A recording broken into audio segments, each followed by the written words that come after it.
Gujarat housing clearance બોર્ડના જર્જરિત મકાનો ખાલી કરવા માટે છેલ્લા ઘણા સમયથી વિરોધ ચાલી રહ્યો છે।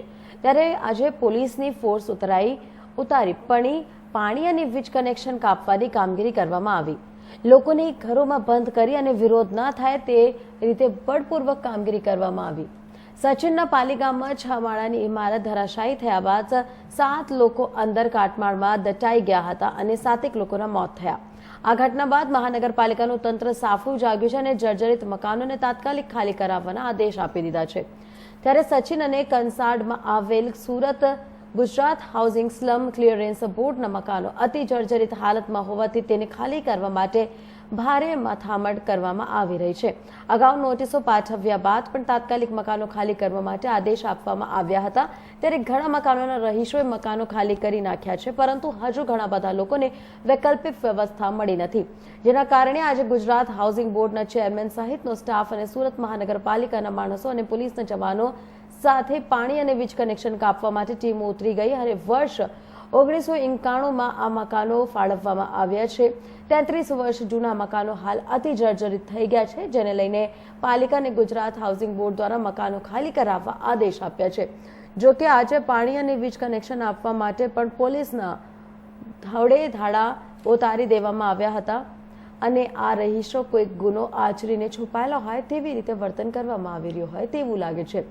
રહીશોએ વાત કરતા જણાવ્યું હતું કે આ મકાનો ખાલી કરાવવાની અમને નોટિસ આપ્યા બાદ પણ ઘણા બધા લોકોને ઘર ખાલી કરી નાખ્યા છે, પરંતુ આજુબાજુની સોસાયટીમાં જે ઘરો ખાલી છે એના મકાન માલિકોએ ઘરના ભાડામાં વધારો કરી દીધો છે અને હાલ ચોમાસાની સિઝન છે। અમે આ ઘર છોડીને અને બાજુ ઘર નહીં મળે તો અમે ક્યાં રહીશું, ફૂટપાથ પર?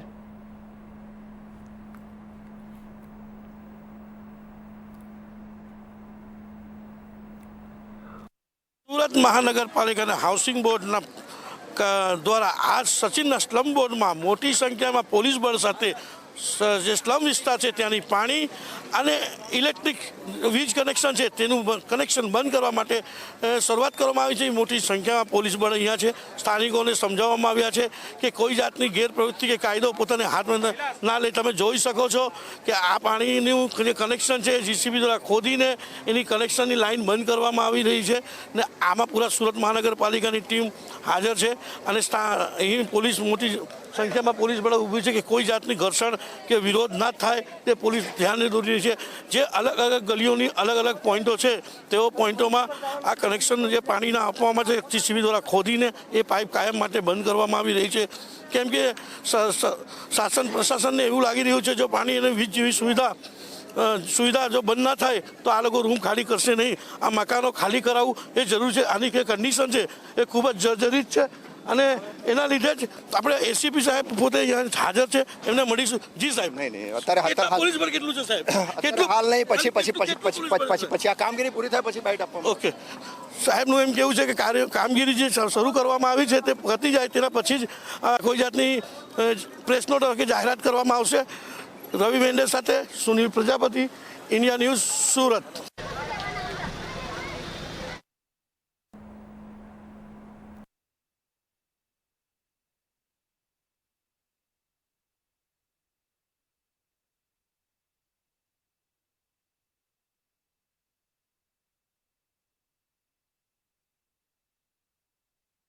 ને કાબુ કરવા માટે પોલીસ બળ સુરત મહાનગરપાલિકાની ટીમે મોટા પોલીસ બળ લાવી છે। અહીં સુરત મહાનગરપાલિકાના ઉપ અધિકારીઓ અહીંયા પરેશ પટેલ સાહેબ પણ હાજર છે। આપણે એમને વાત કરીશું શું કાર્યવાહી કરવામાં આવી છે અને કેવી રીતે કરી રહ્યા છે। પરેશભાઈ, હાલ શું કાર્યવાહી સ્લમ બોર્ડમાં કરવામાં આવી છે? ગુજરાત હાઉસિંગ બોર્ડના ચેરમેન જે છે ને અરે કાર્યપાલક સુરત મહાનગરપાલિકાનો શું રોલ છે? એમની સુરત મહાનગરપાલિકાનો શું રોલ છે? ગટરને પાણીના કનેક્શન કાપી નાખવાના અને વાહનો આપવાના, આ વાહનો આપવાના। હા, એ લોકો જે આ પ્રમાણે માંગણી કરે એ પ્રમાણે સાધનો આપવાના। ઓકે, એ સુરત મહાનગરપાલિકાનું કહેવું છે કે અમારો આ જે ખાલી કરાવવાને આ વીજ કનેક્શન અને પાણી કનેક્શન કરવામાં જે રોલ છે એ એટલો જ છે કે અહીંયાના સાધનો અને લોકોને આ જે મજદૂરો છે તે આપવા માટે છે જે કરાઈ રહી છે। આ જે સ્લમ બોર્ડ છે હાઉસિંગ બોર્ડના અંડરમાં છે અને આપણે હાઉસિંગ બોર્ડના અધિકારી પણ આપણી સાથે અહીંયા સ્થળ પર છે। આપણે એમના જોડે રૂબરૂ પણ મળીશું અને જોઈ શકો છો અલગ અલગ પોઈન્ટો પર જીસીબી દ્વારા અહીં કનેક્શન કાપવામાં આવી રહ્યું છે। મોટી સંખ્યામાં સુરત મહાનગરપાલિકાની ટીમ અને હાઉસિંગ બોર્ડની ટીમ છે અને આ તમે જોઈ શકો છો પોલીસ બળ પણ એ મોટી સંખ્યામાં છે. આ સાહેબ હાઉસિંગ